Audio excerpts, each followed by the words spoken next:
Salut et bienvenue à tous dans la suite de cette formation consacrée au framework Laravel. Dans cette séquence, il sera question de base de données et de migration.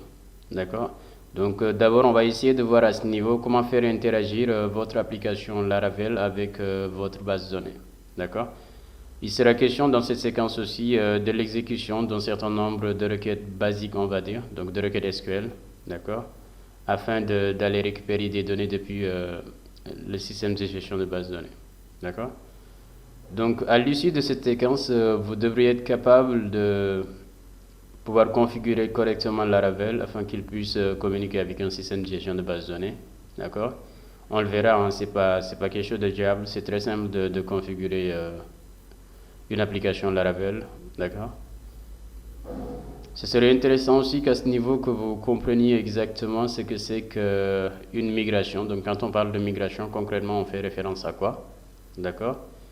Mais au-delà du terme, être en mesure de créer vos propres migrations de schémas de base de données. Parce qu'en réalité, quand on parlera de migration, on verra que ça concerne les schémas des bases de données applicatives. D'accord? Et une fois que vous les avez créés aussi, c'est intéressant de pouvoir les utiliser. D'accord? Donc quand je parle d'utiliser ici, je fais référence au lancement des migrations, c'est-à-dire les exécuter, afin que les instructions que vous y avez définies soient prises en compte par la base de données, mais aussi de pouvoir les annuler au besoin. D'accord? Parce que comme on le verra, il y a possibilité de lancer des migrations certes, mais aussi de les annuler pour annuler leur effet. D'accord? Et l'objectif donc aussi c'est de pouvoir faire interagir votre application avec une base de données. D'accord? On essaiera ensemble de faire de petites applications qui vont manipuler des données stockées depuis la base. D'accord? Et naturellement pouvoir exécuter des requêtes de base, à savoir la sélection, l'insertion, des trucs comme ça depuis la base de données, depuis l'application en fait. D'accord? Donc voilà pour ce qui est des objectifs qu'on vise. Donc commençons d'abord par vous expliquer comment est-ce que Laravel gère l'interaction avec les bases de données. Donc ce qu'il faut comprendre, c'est qu'au niveau de Laravel, donc, il y a une approche bien simple qui est utilisée, d'accord, pour interagir avec des bases de données. D'ailleurs, Laravel en propose plusieurs, d'accord. On peut directement, au niveau de notre application, inclure du code SQL de base, c'est-à-dire écrire des requêtes comme select étoile from quelque chose, par exemple, et puis voilà. Donc ça, c'est possible. Il y a possibilité d'utiliser des fonctionnalités plus avancées, comme par exemple le constructeur de requêtes Laravel, aussi appelé Query Builder. D'accord? Donc là-bas, on verra qu'il y a possibilité d'exécuter des requêtes, on va dire de manière plus évoluée au fait. Donc on ne sera pas obligé d'utiliser du code SQL brut, d'accord? Mais on fera appel simplement à des méthodes qui vont se charger après derrière. Le framework va se charger de générer le code SQL adéquat. D'accord? Il y a une approche encore plus évoluée, donc c'est l'EORM Eloquent. Donc d'ailleurs, c'est la séquence suivante lui est réservée. D'accord? À ce niveau, on a vraiment des manières très très simples de manipuler des informations depuis la base de données. D'accord? Donc ça, on le verra la séquence prochaine. L'autre chose à savoir, donc, c'est que Laravel, actuellement en tout cas, ne supporte que 4 systèmes de gestion de base de données, à savoir MySQL, SQLite, PostgreSQL et SQL Server. D'accord? Maintenant, à côté, quand on parle de MySQL ici, sachez que c'est valable aussi pour MariaDB, parce que MariaDB n'est rien d'autre qu'une fork de MySQL. Et en termes de développement, surtout dans le monde du logiciel libre, quand on parle de fork d'un logiciel, c'est juste le fait de copier son code source et après de l'adapter pour faire quelque chose un autre produit en fait. Bon, MariaDB, bon, si ça vous intéresse, vous pouvez aller regarder un peu pour la petite histoire. C'est juste que MySQL a été racheté par Oracle, donc pour conserver le fait que le produit était libre, donc on a fait une fork dessus. Mais ces choses, vous pouvez aller vous documenter à ce niveau. D'accord? Maintenant, pour la configuration de votre application, de sorte à ce qu'il puisse communiquer avec une base de données, eh bien, vous devez le faire au niveau du fichier de configuration database.php. Donc, ce fichier database.php se trouve dans le répertoire config. Donc, on en avait parlé la fois passée. Le répertoire config stocke tout ce qui est configuration au niveau de l'application. D'accord? Par exemple, dans ce fichier, on peut spécifier toutes les connexions à la base de données. D'accord. La connexion à utiliser par défaut aussi pourra y être spécifiée. D'accord. Et les exemples pour les systèmes de gestion pris en charge, comme ce qu'on vient de dire, les SQLite, MySQL et consorts. D'accord. Les exemples de configuration sont déjà disponibles dans le fichier. D'accord. Ici, vous avez un exemple, par exemple, d'un extrait de ce fichier qui concerne la configuration de MySQL. D'accord. Si on regarde, par exemple, là, on précise le pilote, l'URL de connexion, des choses que vous reconnaissez déjà. C'est par exemple ici à host qui spécifie l'adresse IP ou le nom de domaine du serveur de base de données. Donc il y a le port de connexion, le nom de la base de données, le nom d'utilisateur. Maintenant, cette syntaxe, il faut le comprendre. C'est-à-dire env là. D'accord, on le verra appeler parce que même si vous avez au niveau de config database.php ces paramètres, l'idée c'est de ne pas y toucher au fait. Les paramètres de connexion, on avait bel et bien la possibilité de venir ici, de mettre host, on met directement 127.0.1, mais on préfère le mettre dans un autre fichier en réalité. Un fichier, c'est le fichier .env qu'on avait vu depuis le début. D'accord. Donc là-bas, il y a un certain nombre de paramètres. D'accord. Et donc ici, cette syntaxe, qu'est-ce que ça dit? Il va dire, va dans le fichier .env et essayer de trouver le fichier, la valeur de dbhost. Si tu le trouves, tu le mets comme valeur de host. Si tu ne le trouves pas, tu mets la valeur par défaut qui est 127.0.1. C'est pareil pour les autres. Par exemple, pour le nom de la base de données, il va aller le lire dans le fichier .env en allant lire la clé db database. S'il ne le trouve pas, il va considérer qu'on va aller au niveau de la base de données Forge. D'accord. Mais à ce niveau, donc comme c'est dit, pas besoin d'y toucher. Donc, il suffit juste d'aller dans le fichier .env et de renseigner les informations nécessaires. D'accord. Donc, ce fichier se trouve dans le répertoire racine de l'application. Il contient des paramètres qui sont liés au fonctionnement de cette dernière. D'accord. Maintenant, pour ce qui est de la base de données, les paramètres qui nous intéressent, c'est juste db connection, donc qui veut dire qui concerne le nom de la connexion, tel que défini dans config database.php. D'accord. Selon le système de gestion de base de données que notre application va utiliser, d'accord, il peut valoir MySQL, SQLite, PostgreSQL ou bien SQL Server. D'accord. Il y a aussi l'autre de la base de données, donc ça veut dire l'adresse IP ou le nom de domaine. D'accord. Il y a le port d'écoute qu'on peut spécifier à travers db port. D'accord. Il y a db database pour le nom de la base de données, db username, le nom de l'utilisateur utilisé, et enfin le mot de passe. Donc ici vous avez un extrait, d'accord, un exemple. Donc je vais aller au niveau même de l'application qu'on avait fait la fois passée. Donc ici au niveau de config database.php, donc vous voyez c'est un fichier comme ça. D'abord vous voyez ici on met default, donc ça veut dire de toute façon ici il y a une description qui est là, d'accord. Donc ça c'est la base de données par défaut à utiliser. Donc qu'est-ce qui est fait? Il lui dit tu vas aller récupérer au niveau du fichier .env, donc on va aller. Donc le fichier .env, on l'ouvre, donc .env c'est là, d'accord. Donc vous voyez que ce fichier .env qui est au niveau de la racine du projet, donc de toute façon si on le regarde c'est celui-là qui est à ce niveau, d'accord, c'est là, c'est juste ce .env là. Si on regarde, il y a un certain nombre de paramètres qui sont là, d'accord, et ces paramètres ont leur valeur. Donc au niveau de database, qu'est-ce qu'on fait? On lui dit ici, on pourrait bel et bien venir et mettre directement MySQL, mais le fait d'écrire les choses de la sorte a son avantage. Donc ici, on peut aller définir donc db connection, d'accord, ça est là. Donc cette ligne-là, ce que ça dit, c'est que par défaut, on utilise, d'accord, ce qui est défini dans db connection. Donc ici, db connection, ça vaut MySQL. Maintenant, si ce n'était pas défini, ici, on lui demande d'utiliser MySQL. Mais bon, c'est défini, ça veut dire qu'il va aller lire c'est la valeur de db connection. Donc ça veut dire MySQL ici qu'il va mettre. D'accord. On pourrait spécifier un autre SGBD comme paramètre par défaut. Maintenant, comme on le disait, donc les connexions, donc dans db connection, vous pouvez mettre soit SQLite, MySQL, PGSQL ou bien SQL Server. Donc là ce sont les paramètres de connexion. Donc si vous prenez pour MySQL par exemple, là aussi c'est la même chose. Donc les paramètres de connexion peuvent être lus depuis le fichier env. Et s'il ne les trouve pas, c'est seulement à ce niveau qu'il met une valeur par défaut. Donc naturellement, on pourrait venir directement dans le fichier database.php et renseigner ces valeurs, mais ce n'est pas une bonne approche. Le plus simple, c'est d'aller au niveau du fichier de configuration, donc à ce niveau, et donc ce sont ces paramètres-là qui concernent la base de données. Ici, DB Connection, vous mettez le nom de la connexion. Donc par exemple, si c'est MySQL, vous mettez MySQL. Si c'est SQLite, vous mettez SQLite. PostgreSQL, vous mettez PGSQL. Ces noms-là, encore une fois, sont définis ici. Vous voyez par exemple pour PostgreSQL, le nom de la connexion s'appelle PGSQL. D'accord? Pour SQL Server, c'est SQL SRV. D'accord? Donc là, si vous précisez le nom de la connexion, ensuite le nom de... Là, c'est soit de l'adresse IP ou bien le nom de domaine du serveur de base de données. Bon, comme notre base de données est en local, donc on met soit 127.0.1 ou bien on met localhost par exemple. D'accord? Le port d'écoute par défaut de MySQL, c'est 3306. D'accord?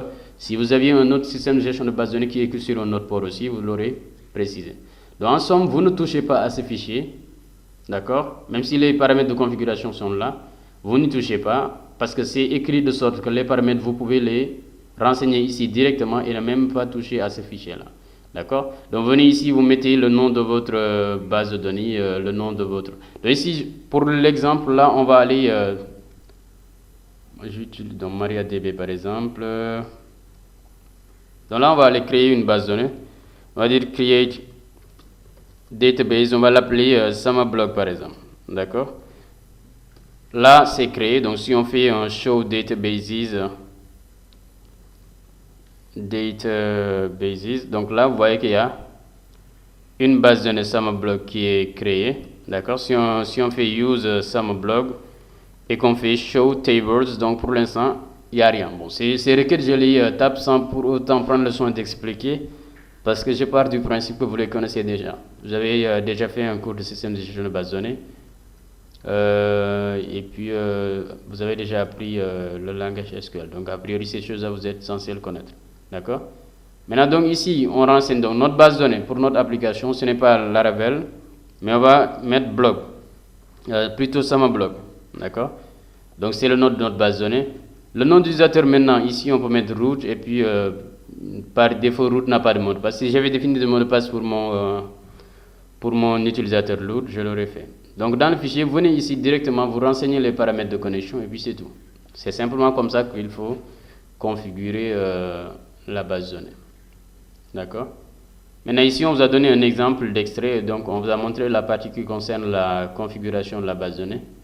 Maintenant juste une remarque à ce niveau, on vous dit pour des raisons de sécurité, l'utilisation de root comme utilisateur de la base de données n'est pas recommandée.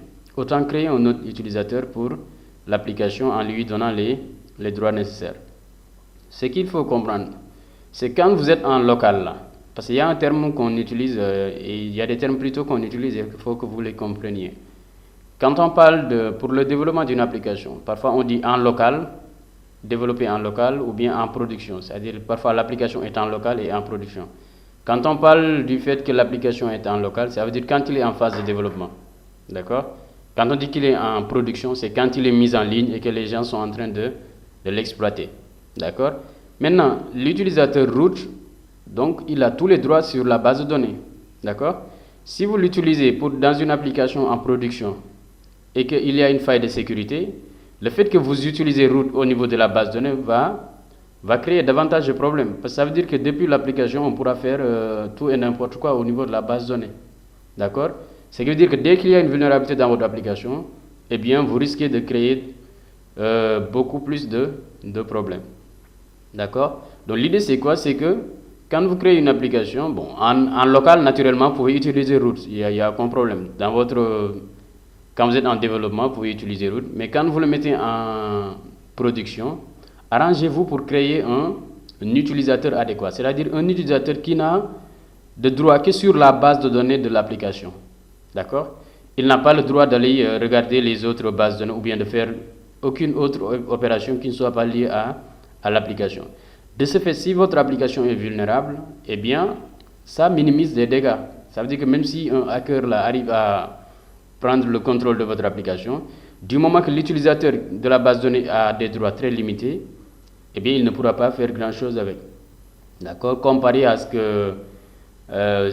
au fait que vous lui donnez l'utilisateur root, avec root, il pourra créer ou bien il pourra faire beaucoup plus de dégâts. D'accord? Donc ça, c'est quand même une chose à connaître. Et ce n'est pas spécifique encore une fois à Laravel. Ça, c'est on va dire, ce sont des bonnes pratiques à avoir pour ce qui est du développement web. Arrangez-vous pour que l'utilisateur root là, quand vous êtes en production, que vous ne l'utilisiez pas. D'accord? Maintenant, parlons un peu de la notion de migration. D'accord? La migration, donc, c'est un mécanisme très simple proposé par Laravel et qui permet de gérer de manière optimale, donc on va dire, les différentes versions du schéma de la base de données applicative. D'accord? Comprenez que c'est à travers les migrations qu'on va créer le schéma de la base de données. C'est-à-dire la base de données, votre application, les tables qu'elle va utiliser, d'accord? Leur structure, c'est-à-dire définir pour dire que c'est telle table avec telle colonne, chaque colonne c'est tel type. Cette définition, assez souvent, bon, naturellement, on pourrait le faire, comme on le dit ici, on pourrait le faire directement depuis la console, depuis nos systèmes de gestion de base de données. C'est-à-dire, par exemple, si notre application a besoin d'une table utilisateur, par exemple, on peut aller au niveau de la base de données, donc utiliser la console, par exemple, comme ici, utiliser la console et puis créer la table à ce niveau. Sauf qu'avec le Laravel, on a la possibilité de définir la structure de la table directement depuis notre application. D'accord? Ceci se fait à travers ce qu'on appelle le générateur de schémas. Donc, il est proposé par Laravel et nous permet de créer facilement des schémas de base de données. D'accord? Du moment qu'on le crée au niveau de l'application, ça permet de modifier et de partager facilement le schéma de la base de données. D'accord? Et donc, dans cette logique, si on travaille à plusieurs sur un projet, ça va grandement faciliter le travail d'équipe. D'accord? Donc, ça, c'est pour ce qui est de la migration, donc de c'est quoi son objectif et tout. D'accord? Maintenant, pour créer une migration, il suffit d'utiliser la commande make migration de Artisan. Vous voyez qu'Artisan, c'est vraiment un couteau suisse, on va dire. Il permet de faire un certain nombre de choses qui est très utile. D'accord? Maintenant, pour ce faire, il suffit de se positionner dans la racine de l'application et de taper la commande PHP Artisan make migration et puis de mettre le nom de la migration. Maintenant, le nom de la migration, assez souvent, donc il y a des noms, on va dire. Si vous avez une migration qui permet de créer une table, donc vous, par exemple ici, on veut créer la table utilisateur, on va l'appeler create users table. Donc c'est comme ça qu'on va appeler la migration, d'accord? Si on voulait créer la table dénommée article, on va mettre create articles table, d'accord? Généralement, c'est une convention qu'on suit, d'accord, pour respecter un certain nombre de, on va dire, c'est juste une convention en fait, d'accord? Et quand on se base sur des conventions, eh bien, Laravel se base sur ça aussi pour trouver les noms des tables, et ainsi de suite. C'est bon? Donc, cette requête, par exemple, permet de générer un fichier de migration pour la table users. Il contient une définition du schéma ou de la structure de la table concernée. D'accord? Donc, comprenez qu'une migration ne contient qu'une définition du schéma. D'accord? C'est comme le langage de définition de données. Donc, si vous vous rappelez bien, au niveau de SQL, il y a ce qu'on appelle le langage de définition de données qui permet de définir la structure des tables et autres. Donc, par exemple, quand je parle de structure, c'est les colonnes, leur type, ainsi de suite. Et il y a le langage de manipulation de données qui concerne les requêtes de manipulation, comme les insertions, sélections ou des trucs comme ça. Donc ici, avec la migration, on définit le schéma de la base de données. Donc on est au niveau langage de définition de données. D'accord? Maintenant, chaque nom de fichier de migration contient un horodotage qui permet à Laravel de déterminer l'ordre des migrations. Ici, quand on parle de horodotage, c'est juste en quelque sorte le nom de la table. C'est-à-dire ici, quand vous faites comme ça, Laravel va certes créer un fichier qui s'appelle create user table, mais il va ajouter la date, l'heure ou des trucs comme ça. D'accord? Et à ce niveau, c'est avec ça qu'il va connaître la date de création de la migration et puis pouvoir déterminer l'ordre de ces dernières. D'accord? Maintenant, une chose à savoir, c'est que les fichiers de migration sont stockés dans le répertoire migrations qui se trouve dans database. D'accord? Donc là, on peut aller voir un peu. Donc ici, déjà au niveau de database, il y a migrations. Donc si vous voyez bien, il y a un certain nombre déjà de migrations qui sont déjà créées. Donc par exemple, ça c'est la migration de création de la table des utilisateurs. D'accord? Là, c'est une migration permettant de créer la table de réinitialisation des mots de passe. D'accord? À ce niveau, on est en train de créer la table des tâches qui ont échoué. D'accord? Et donc, vous voyez qu'à ce niveau, c'est pareil. Donc, si vous regardez maintenant à l'intérieur, ça ressemble à ça. On va revenir tout à l'heure. Mais si vous regardez, c'est très simple. Hein. Ces choses-là, si vous voyez schéma.create, donc on crée un schéma. Ici, une table appelée utilisateur avec ses attributs. Mais ça, on va y revenir après. D'accord? Donc, c'est seulement ça qu'on appelle une migration. Par exemple, ici, vous voyez que le nom de la migration, ça s'appelle certes Create Users Table. Mais vous voyez que Laravel a ajouté la date. Bon, ça vient avec le truc là. Donc, vous voyez 2014, 10, 12, donc c'est 000. D'accord? Donc, c'est simplement ça qu'on appelle une migration. Et donc, vous voyez que c'est une classe. Hein, donc, et il y a des méthodes. C'est bon?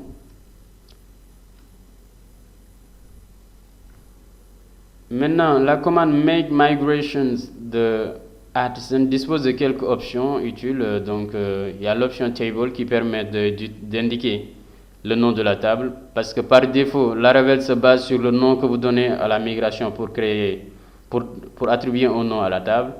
Si vous faites create users alors que votre table s'appelle utilisateur, ici vous pouvez le préciser. D'accord? C'est pareil si vous voulez que la migration crée une nouvelle table. Donc là aussi, vous pouvez utiliser l'option create. D'accord? Path aussi peut être utilisé pour spécifier là où le fichier généré va être stocké. C'est vrai que je ne vous ai pas montré mais imaginez ici si on voulait créer un fichier. Donc là, on a les fichiers de migration. Donc regardez, je vais faire comme ça pour que ça soit plus lisible. Donc regardez ici. On va aller, donc ici je copie le chemin. Donc on va se positionner dans le bon répertoire. Donc dans le répertoire racine de notre application, c'est Samablog. Donc si vous voyez qu'on est bien dans le répertoire Samablog. Ensuite on fait pp Artisan make, d'accord, migration, d'accord, et puis on met le nom de là, create articles, donc par exemple, ou bien products, c'est nous qui voyons, products. Dans notre application là, qu'est-ce qu'on avait? On avait des produits, donc create products table, d'accord. Et là, vous voyez que ça crée la migration, donc là, il est en train de travailler. Donc si on voit de l'autre côté, donc vous voyez qu'il y a un fichier qui est créé.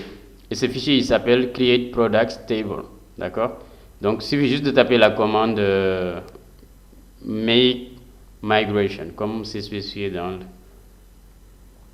Et si on regarde maintenant, c'est seulement ça qui est généré. Donc c'est un fichier qui est généré avec deux méthodes. Vous voyez ici à la méthode app et à la méthode down. Donc ces choses-là, on y reviendra tout à l'heure pour dire exactement c'est quoi leur utilité. Mais sachez que, vous voyez qu'on a tapé create products table, donc c'est comme ça qu'on l'a appelé. D'accord, et Laravel a ajouté, c'est ça qu'on appelle l'ordre de tâche en fait. D'accord, ça c'est la date, 4 octobre 2019, et ça c'est l'heure, 11h25 minutes. Donc si vous voyez bien, ça correspond un peu à l'heure actuelle qui est dans ma machine. D'accord.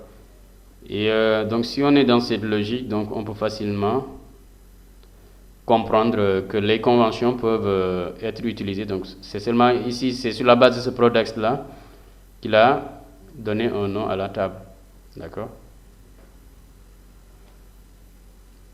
Donc ici, vous avez des extraits, donc ça c'est, on l'a montré en live, donc pas besoin de... D'accord. Maintenant, une classe de migration, comme on l'a vu tout à l'heure, ça contient deux méthodes. Il y a la méthode up et la méthode down. Donc c'est ce que vous voyez à ce niveau. Donc il y a la méthode up et la méthode down. Maintenant, l'idée c'est de dire c'est quoi leur utilité. D'accord. La méthode up sert à indiquer, à ajouter plutôt de nouvelles tables, colonnes ou des choses comme ça. D'accord. C'est elle qui est exécutée quand la migration est lancée. C'est-à-dire ici, une migration, comme on l'a dit, ça permet de définir la structure, d'agir sur la structure, ou bien, oui, sur la structure de l'application, sur la structure des tables de la base. D'accord. Et donc ici, au niveau de la fonction app, ça veut dire que si on lance la migration, qu'est-ce qui doit être fait? À ce niveau, on a dit que si on lance cette migration-là, on veut créer la table dénommée products. Donc, qu'est-ce qu'on fait? Schéma.products. Maintenant, ici, à l'intérieur, on définit la structure. On dit qu'il y a un ID qui est de type unsigned int. Ces choses-là, on le verra. Et puis, il y a deux champs qui sont ajoutés, date de création et date de suppression.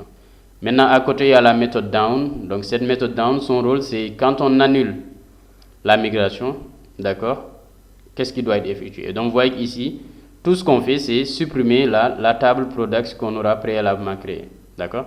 Donc, vous voyez que down, c'est à peu près l'inverse de app. C'est-à-dire, quand on exécute la migration, c'est la fonction app ou bien la méthode app qui est exécutée.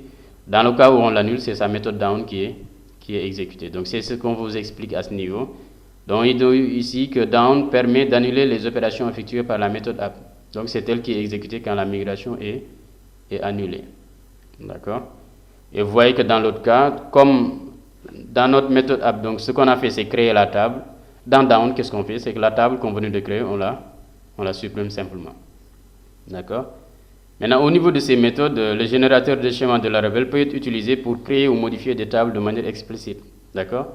Ce générateur dispose d'un ensemble de méthodes que vous pouvez trouver au niveau de la documentation officielle. D'accord?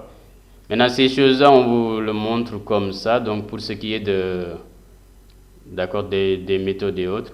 Mais le plus important à ce niveau, c'est, de toute façon, on va y revenir. C'est-à-dire, il y a une partie du cours qui est réservée par exemple, à comment définir des colonnes, comment définir des tables. D'accord? Et si vous voyez dans la documentation, déjà à ce niveau, vous avez plusieurs informations. Comment créer des tables, comment vérifier l'existence d'une table ou d'une colonne, comment définir quelques paramètres à ce niveau, renommer une table, ainsi de suite. Donc, même la définition des colonnes, donc vous voyez qu'ici, par exemple, pour Big Increments qu'on a vu tout à l'heure, on nous a montré que ça permet de créer une colonne de type unsigned big int, qui est en même temps une clé primaire. D'accord? Donc, et qui est auto-incrémenté aussi. Donc, vous avez au niveau de la documentation, vous avez un ensemble d'informations qui va permettre d'aller plus loin. Mais ces choses-là, de toute façon, on va les parcourir rapidement. D'accord? Maintenant, pour lancer une migration, l'idée c'est juste d'exécuter la commande php addson et puis migrate.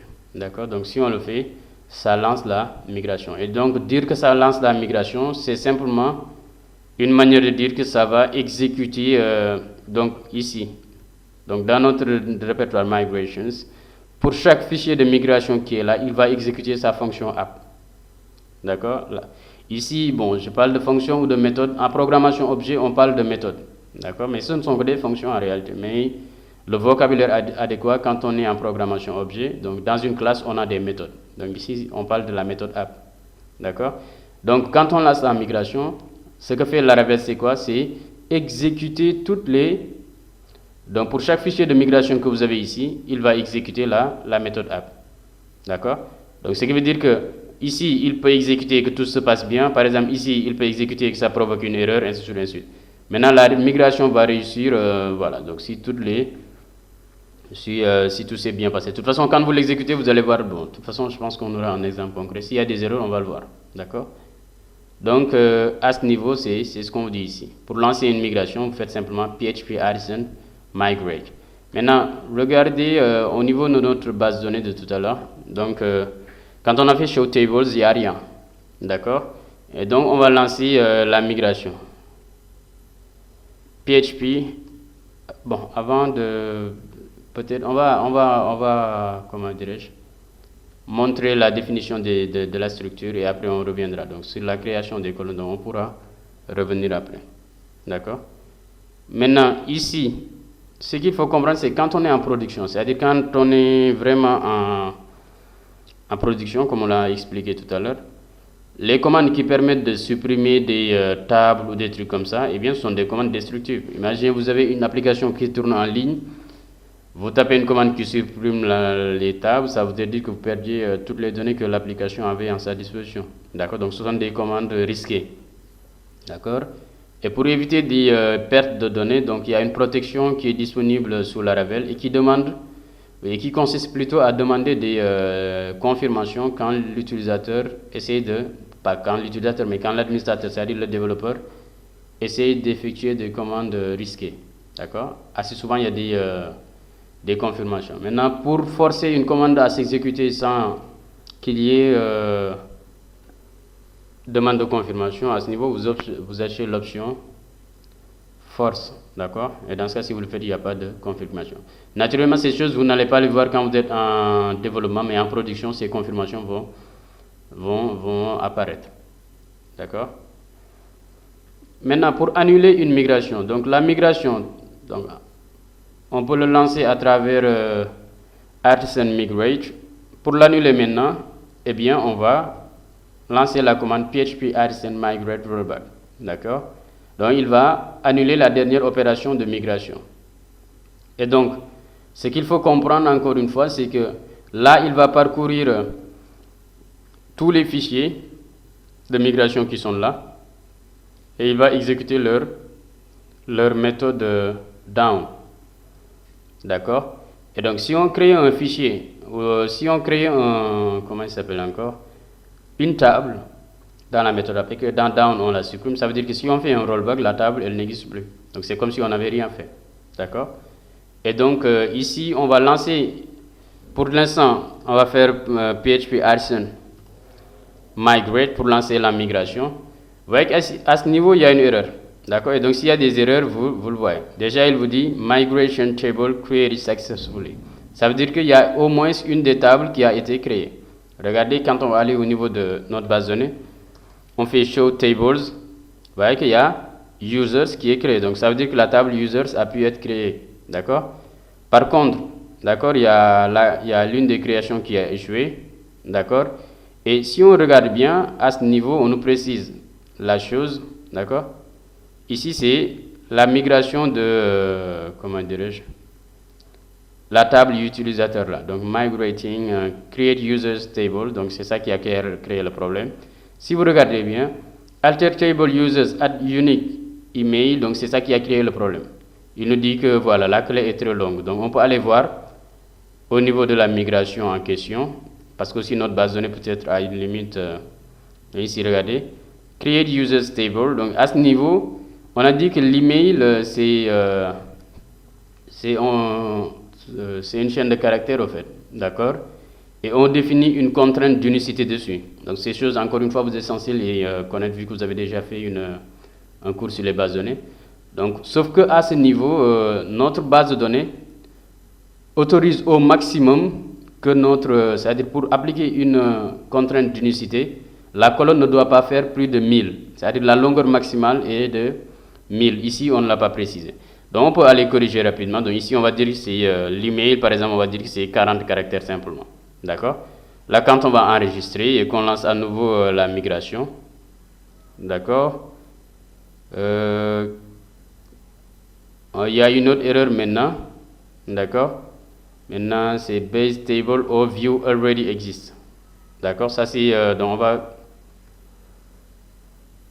lancer la chose. Attendez, PHP.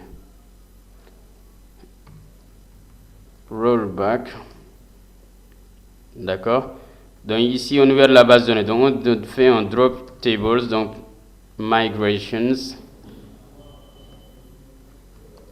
D'accord? Et après il y a users. D'accord? On les supprime pour qu'il n'y ait rien. Maintenant on va aller corriger l'erreur rapidement. Donc ici c'est fait. Là il n'y a pas de problème. D'accord? Donc c'est bon. Donc migrate, d'accord? Vous voyez que maintenant la migration de users a réussi. Par contre, pour password users, ça a créé. Et si vous voyez bien, c'est la même erreur. Hein? Donc la clé est trop longue. C'est juste que nous utilisons une base de données qui a cette contrainte-là, qui n'autorise pas que les contraintes d'unicité puissent dépasser 1000. Donc si c'était dans une autre base de données qui le supporte, ça n'aurait pas créé de problème. Donc, à ce niveau, donc, on va limiter simplement la taille. Donc, à ce niveau aussi, on met 40 avant de mettre l'index. D'accord? Et puis, c'est tout. Ce qu'on définit ici, on va y revenir. C'est-à-dire, pourquoi est-ce qu'on met 40 ou pas, ça, on va y revenir après. D'accord? Donc là, je fais encore la même chose. D'accord? Là, on lance la migration pour voir. Donc,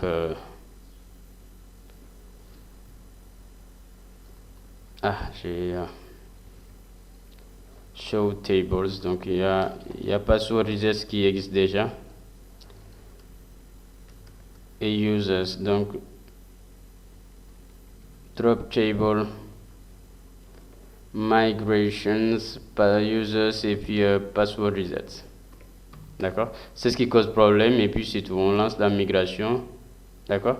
Maintenant, si tout se passe bien, vous devriez avoir ça. C'est-à-dire là, à ce niveau, les migrations, donc vous voyez qu'il est migrating.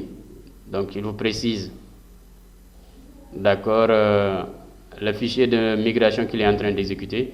Si ça se passe bien, vous allez avoir migrated pour dire migrer. D'accord? Maintenant, s'il y a un problème, vous allez voir ces résultats. Et donc, c'est à votre niveau de repérer exactement le problème s'il y en a. D'accord? Maintenant, l'autre chose à signaler, c'est que assez souvent, ce qu'on vient de créer encore une fois, c'est-à-dire de rectifier là dans le fichier, sachant que c'est un fichier qui vient avec Laravel, c'est comme je l'ai dit, notre base de données, donc on a ici en local, MariaDB, n'autorise pas des contraintes d'unicité sur des colonnes qui font plus de 1000 caractères. Or, par défaut, string là en fait plus. Donc, c'est simplement ce qu'il fallait ajuster. D'accord? Maintenant, si on l'a fait, regardez, on va aller, on va faire show tables, donc à ce niveau. Show tables. Et donc, vous allez voir qu'il y a, les tables sont créées. Déjà, users est créé par ce fichier-là, create users. Donc, si vous voyez bien 1, 2, 3, 4, il y a 4 tables qui sont créées, plus la table migrations que vous voyez ici. Cette table, eh bien, elle est créée par Laravel pour pouvoir suivre les différentes versions, c'est-à-dire les différentes migrations qui ont été effectuées. D'accord?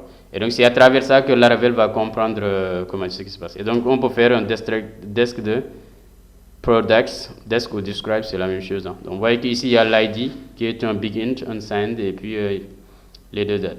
Ça vient simplement du fait que c'est exactement ce qu'on avait défini ici. Big increments permet de créer la colonne ID, mais ça, le type, comme on l'a vu tout à l'heure dans la documentation, ça crée un unsigned big int. Donc, si vous regardez bien, c'est ce qu'on a ici. Maintenant, timestamp, là, la méthode timestamp permet de créer deux colonnes, donc la date de création et la date de dernière mise à jour. D'accord? Maintenant, c'est simplement ça. Maintenant, on peut annuler une migration, donc c'est à travers rollback. Donc ça, si on le fait, il n'y a pas de point virgule, d'accord. Ça, si vous le faites, il l'a annulé, et donc on va aller voir de l'autre côté, show tables, vous voyez qu'il n'y a plus de table. Naturellement, la table migration là, je vous l'ai dit, donc ça permet de suivre les migrations. Donc là, c'est créé automatiquement par Laravel. Mais désormais, les tables là, produits migration, produits password, reset ou des trucs, les tables qu'on avait définies, en faisant rollback, ils ont été supprimés. D'accord? Rollback exécute la méthode down. Le migrate, tout court, exécute la méthode up. C'est bon? D'accord? Maintenant, il y a possibilité de, par exemple, si on avait fait 5 migrations, donc il y a possibilité d'annuler, parce que par exemple, vous pouvez faire une migration, ensuite vous modifiez, vous achetez une colonne, d'accord, vous faites une migration encore, ainsi de suite. Vous pouvez dire que moi, j'ai fait 10 validations, c'est-à-dire 10 exécutions de mes migrations. Je veux annuler les 5 dernières, d'accord. Dans ce cas, on peut utiliser l'option step comme ça, d'accord. Maintenant, la commande migrate reset permet d'annuler toutes les migrations de l'application, c'est-à-dire il va tout réinitialiser. D'accord? Il y a aussi d'autres variantes qui existent. Donc, par exemple, ici, vous avez la commande migrate refresh qui annule toutes les migrations, puis exécute la commande migrate. D'accord? C'est comme si vous exécutez la première fois la commande migrate. D'accord? Ça, c'est comme ça qu'on l'utilise. Donc, elle permet de recréer entièrement la base de données. D'accord? L'autre chose à savoir, c'est que ici, avec refresh, on peut aussi préciser un nombre bien déterminé. Par exemple, on peut annuler puis relancer un nombre bien défini de migrations. Donc, par exemple, ici, les 5 dernières migrations, on les annule et après, on les relance. D'accord? La commande fresh, eh bien, elle supprime toutes les tables de la base de données, puis exécute la commande migrate. D'accord? Donc là, c'est comme s'il faut des drops sur toutes les tables qui ont été créées. Après, vous appliquez la migration. D'accord? Maintenant, on va s'intéresser au contenu de ces commandes, de ces méthodes up et down. D'accord? Donc, le générateur de schéma de Laravel permet de créer des tables, et pour ça, c'est la méthode create de la classe schéma qui est utilisée. D'accord? Donc, c'est une méthode qui prend en entrée deux paramètres. Il y a d'abord le nom de la table, d'accord? Et ensuite, il y a la closure qui permet de définir la table. Si vous voyez bien, cette closure prend en entrée un objet de la classe blueprint, d'accord? Donc, c'est une instance de la classe blueprint. Et puis, vous l'utilisez pour définir les différentes colonnes de la table. Ces choses-là, on va y revenir après. Mais comprenez que c'est ça la syntaxe. C'est bon?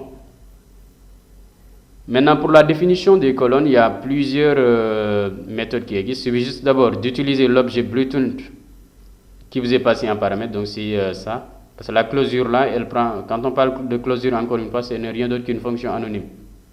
D'accord? La closure prend en paramètre un objet qui représente la table. C'est une instance de la classe blueprint. Maintenant, on l'utilise. Il dispose d'un certain nombre de méthodes qui permettent de créer les colonnes. D'accord? Et maintenant, ces méthodes-là, c'est au niveau de la documentation qu'on vous le dit. D'accord? Par exemple, il y a la méthode big increments qui permet de créer une clé primaire auto-incrémentée. Donc ici, vous lui donnez en paramètre le nom. Il va créer une clé primaire auto-incrémentée, mais le type de données va être unsigned big int. Donc le type SQL, c'est ça. Ça veut dire un large entier qui n'est pas signé. C'est-à-dire des noms positifs. D'accord? Il y a une version increments ID simplement qui crée une clé primaire auto-incrémentée, mais de type unsigned integer. En d'autres termes, ceci prend plus de valeur que ça. D'accord? C'est comme en programmation, quand vous avez les variables de type int ou bien long, d'accord? C'est pas la même chose, c'est juste la taille qui diffère. Il y a char qui vous permet de définir comme char en SQL. Donc vous faites char, vous mettez le nom de la colonne, ensuite le nombre d'éléments, d'accord, le nombre de caractères, d'accord. Donc ici, avec ça, on crée une colonne dénommée tel qui est de type char 100, d'accord. Maintenant, le 100 que vous mettez ici est optionnel. C'est comme si vous ne précisez pas de valeur, il va prendre la valeur maximale. Maintenant, le fait d'utiliser string aussi, c'est pareil. D'accord? Ici, vous mettez nom et puis 40. Donc là, ça crée une colonne dénommée nom et de type varchar. Non, c'est 40 ans, c'est pas 100. Ici, on a dit 40, donc c'est 40 ici. D'accord? C'est une erreur à ce niveau. C'est bon? Maintenant, on peut créer des dates. D'accord? Ici, ça crée une colonne dénommée date création de type date. D'accord? Ici, c'est une colonne date ajout de type datetime. D'accord? Avec ça, ou bien avec cette méthode enum, on peut créer une colonne dénommée réponse de type enum. Et enum sur MySQL, c'est comme ça qu'on l'écrit. Donc, vous voyez qu'ici, par exemple, la colonne réponse ne peut prendre que deux valeurs, oui ou non. D'accord? On peut déclarer des colonnes de type integer, ainsi de suite, ainsi de suite. D'accord? Pour une revue intégrale des méthodes disponibles, vous pouvez aller voir la documentation. Donc, ça, c'est la page qu'on avait ouverte tout à l'heure. D'accord? C'est ça. D'accord? Vous voyez qu'il y a plusieurs méthodes. Donc, le cours n'est pas une documentation officielle, n'est pas une documentation de Laravel. Hein. Donc, on vous donne juste l'essentiel et après le reste, si ça vous intéresse, vous allez regarder. Vous voyez que toutes ces méthodes, on ne va pas le mettre dans un cours. Ça va le remplir inutilement. Donc, toutes les méthodes qui vous intéressent, eh bien, vous pouvez les trouver ici. C'est bon. Comme petit exercice, même vous pouvez aller voir comment définir une clé étrangère. D'accord? Parce que là aussi, ça existe à ce niveau. Il y a bel et bien possibilité de définir une clé étrangère pour dire par exemple que telle colonne, c'est une clé étrangère et que ça fait référence à telle autre colonne. Donc, vous pouvez renseigner sur foreign. D'accord?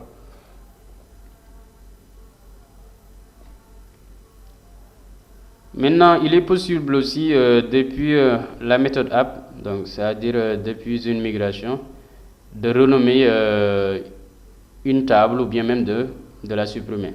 D'accord? La méthode rename de la façade schéma permet de renommer une table. Donc, il suffit juste de faire schéma rename et puis de mettre l'ancien nom et puis le nouveau nom. Par exemple, on pourrait avoir une migration où dans la méthode app, tout ce qu'on fait, c'est mettre à jour la table, le nom de la table. D'accord?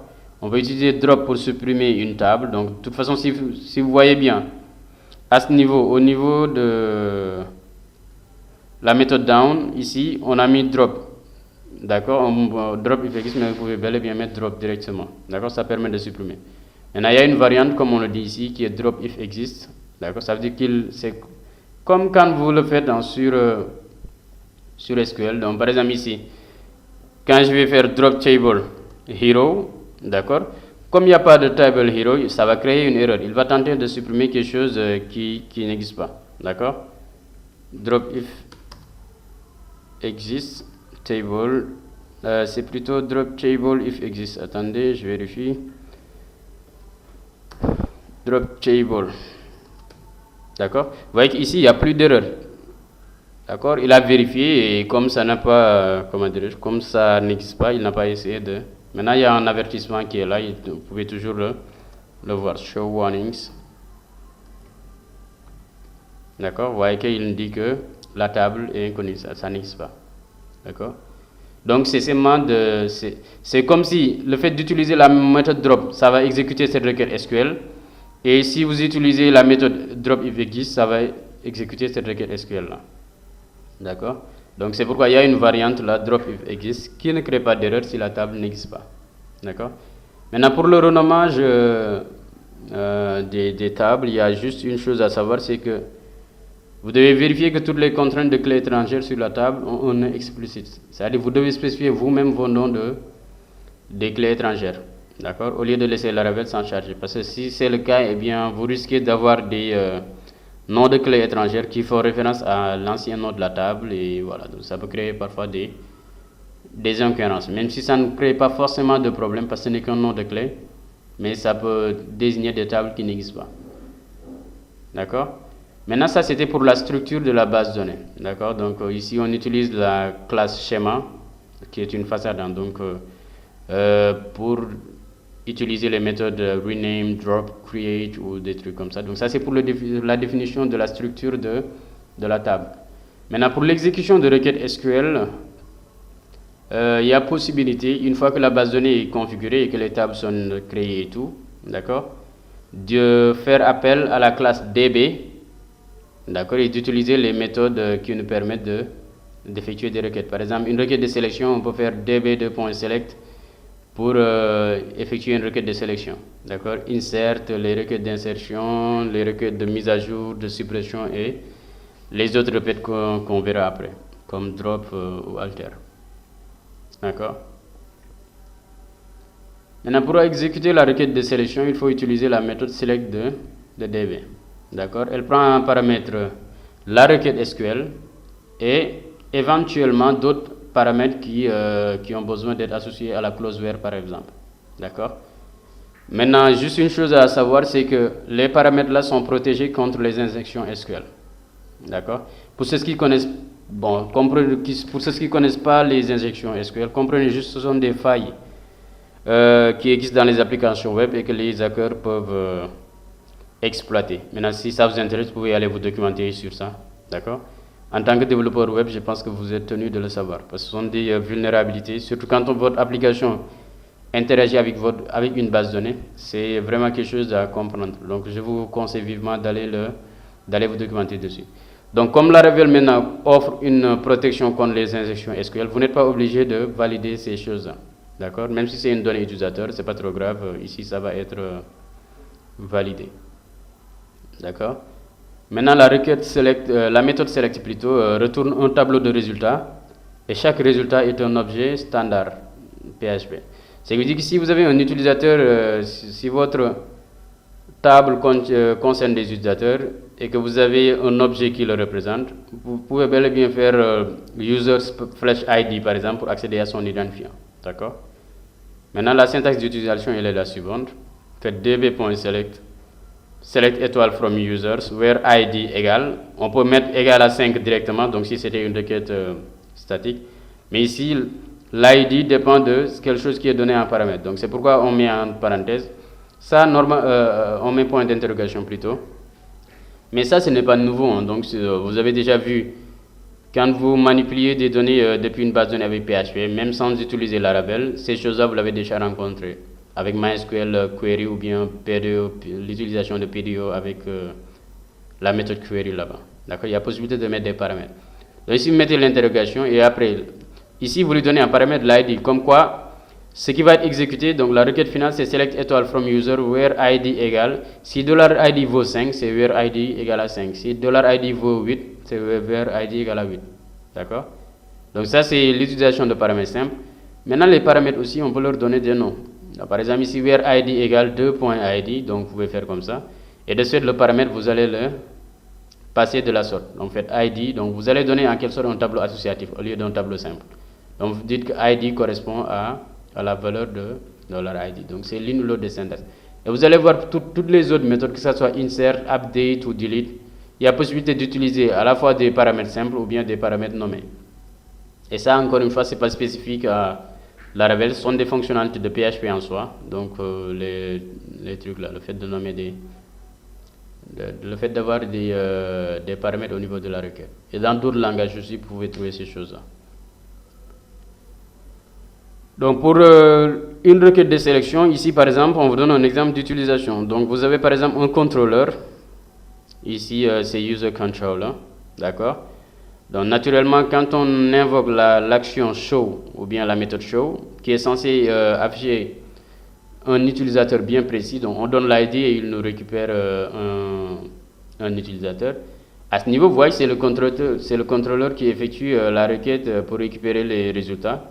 Et maintenant, là, dès que l'utilisateur est récupéré, donc il le passe à la vue user.show. Donc, ça veut dire la vue show qui se trouve dans le répertoire user. D'accord?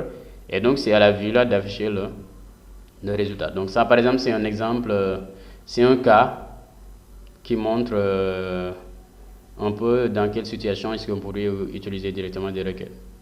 D'accord?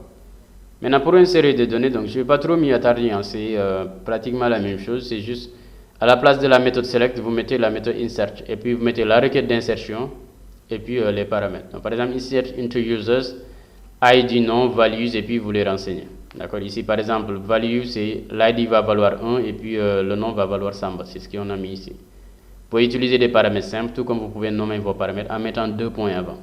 D'accord? Et de suite, le tableau va être un tableau associatif. C'est bon? C'est la même chose pour effectuer la requête update. D'accord? Pour update, là, ça retourne le nombre de lignes qui ont été affectées.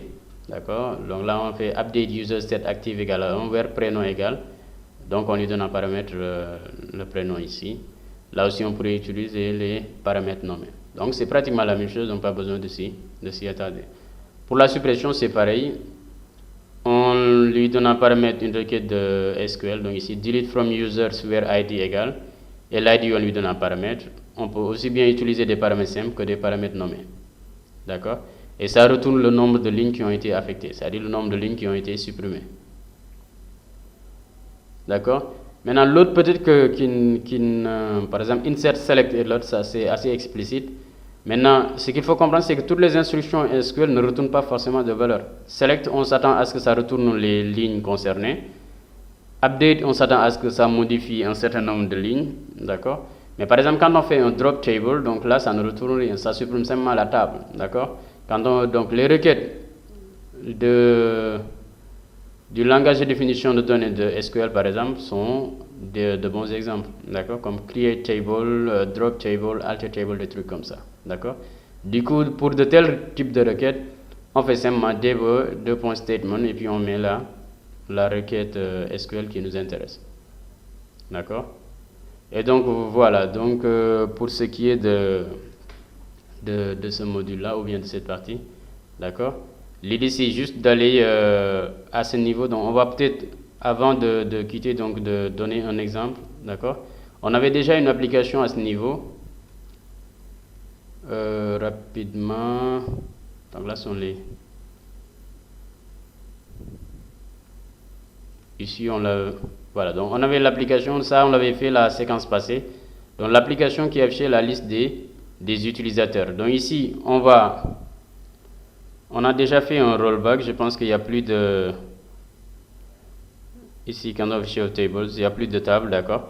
Donc maintenant, on va aller dire que dans notre table produit, là, d'accord, tout ce qu'on a, c'est pas besoin de big increments, on peut mettre seulement increments. Donc il y a l'ID du produit et puis on va dire le nom du produit. Le nom, on va mettre string, d'accord, et puis on va dire non, d'accord. Et à ce niveau, pour l'utilisateur, on va aller voir. L'utilisateur ici, on va faire simple. Donc, on va dire incrément simplement ici. D'accord? Il a son nom, l'email, est-ce qu'on en a besoin? Bon, on va se débarrasser on va dire nom et prénom simplement. D'accord? C'est juste pour aller rapidement. Donc,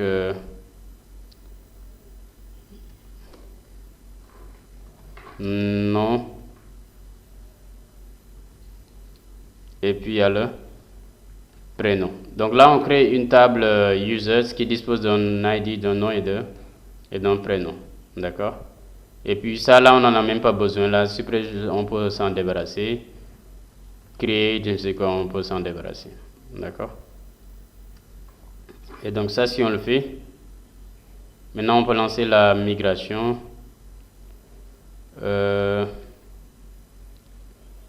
Migrate. Donc là, c'est fait. Et à ce niveau, donc quand on va faire Show Tables, on voit qu'il y a Products et Users qui sont créés. Donc ici, rapidement, on pourrait nous-mêmes insérer. Donc j'insère rapidement des Insert into Users afin de pouvoir les utiliser. Donc Insert into Users. Donc on va dire nom, prénom, values. Donc on insère rapidement donc 3 données. Donc file module.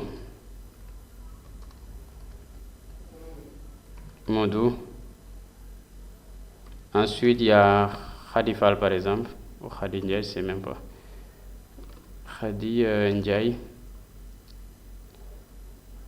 C'est pas comme ça. Donc c'est Khadi apostrophe Ndiaye comme ça. Ah, c'est. Modou. On va dire Modou. Fal.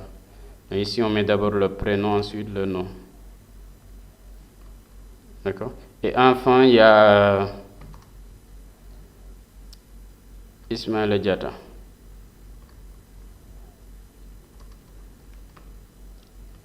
Donc là, on insère les données. Donc l'idée, c'est juste de pouvoir les utiliser après au niveau de notre application. Select étoile from users, par exemple. D'accord? Là, on a ces informations. Donc l'application qu'on avait fait dans la séquence passée, si vous vous rappelez bien, c'est nous-mêmes qui avons fixé, donc là je me débarrasse de ces choses-là. Mais si vous vous rappelez bien, les utilisateurs, donc on avait un contrôleur, mais c'est nous-mêmes qui avons fixé les données. Maintenant ce qu'on veut faire c'est quoi? On veut afficher la liste des, c'est-à-dire ces données-là on les utilise plus ici, mais on va aller les récupérer depuis la base de données. D'accord? Et donc pour ça qu'ils sont faits, donc users va recevoir db2.select. D'accord, donc ça c'est la méthode. On fait quoi? La requête select étoile from users.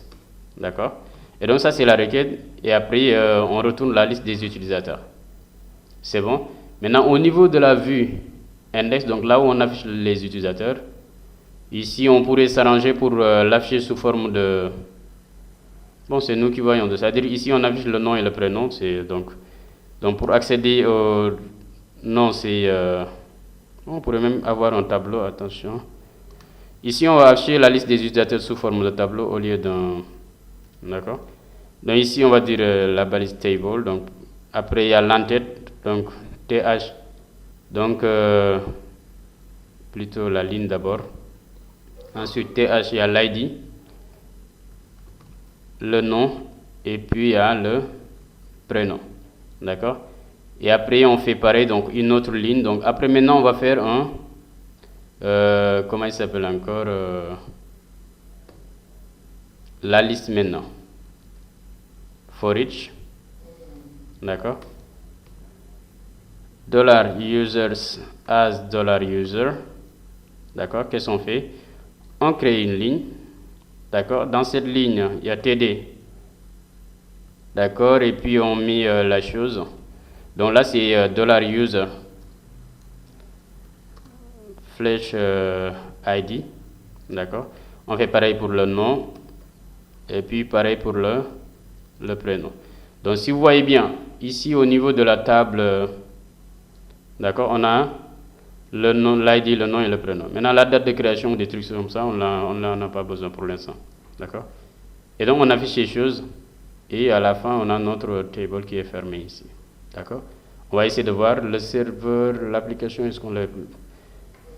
Ici, on va dire PHP Adson Serve. Le serveur est lancé. On va aller voir. D'accord? Ici, donc, on va faire comme ça. D'accord? Donc, pour accéder à la liste des utilisateurs, donc c'était /users. D'accord?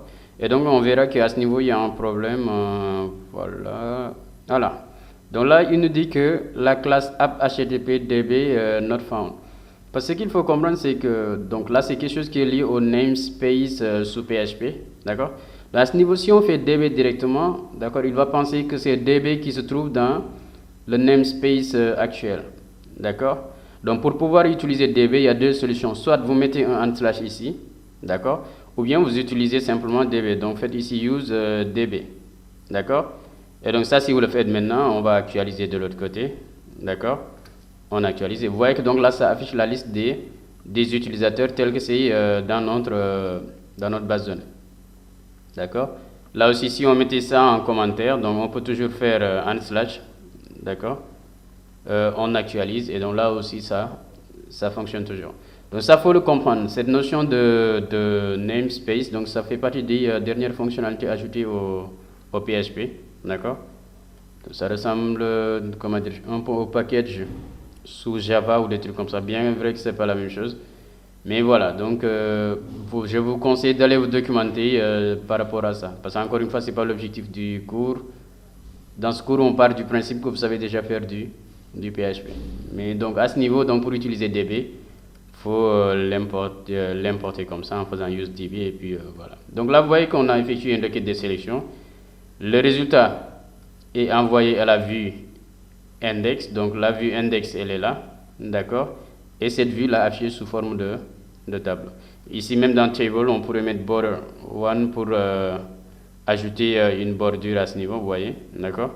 On pourrait ajouter l'option cell spacing, on met 0, d'accord, et donc là tout est collé, c'est bon. On peut ajouter un padding si on veut, cell padding, d'accord, 2, ainsi de suite, d'accord. Et c'est que comme ça qu'on va le faire. Bon, on pourrait faire la même chose aussi pour la méthode show. Donc à ce niveau, par exemple, pour récupérer un élément bien précis, donc on va faire la même chose à ce niveau. Par exemple, ici, on va dire quoi? Donc, par exemple, on va récupérer on va dire result. Donc pour la réponse, result reçoit. Sauf qu'ici, on va faire quoi? Donc on va diminuer un peu pour que l'espace, on n'a plus besoin. Voilà, donc à ce niveau, on va dire que select étoile from users, where ID égale, et puis on met point d'interrogation. D'accord? À ce niveau, on dit que l'ID, c'est $ID. Ici, pas besoin de décrémenter comme on faisait ici. Parce que bon, l'ID au niveau de la base de données, ça commence par 1. Donc ici, on n'a pas besoin d'adapter au fait. D'accord? Donc les ID commencent par 1 ici. Donc voilà, donc c'est ça. Maintenant, on vérifie simplement si le résultat n'est pas vide. Donc if none, c'est-à-dire si le tableau là, if none empty de $result, s'il y a au moins un résultat, qu'est-ce qu'on va faire? Users là va recevoir $result de 0, c'est-à-dire le premier élément, parce que il n'y a qu'un seul élément qui est censé être retourné en fait. D'accord? Donc là, résultat contient plusieurs réponses, donc bon, une seule réponse, d'accord, mais c'est un tableau de réponses en fait. Le tableau contient un seul élément. Dans ce cas, l'utilisateur, c'est le premier élément du résultat. Et après, on retourne la vue. Dans le cas contraire, eh bien, on met un message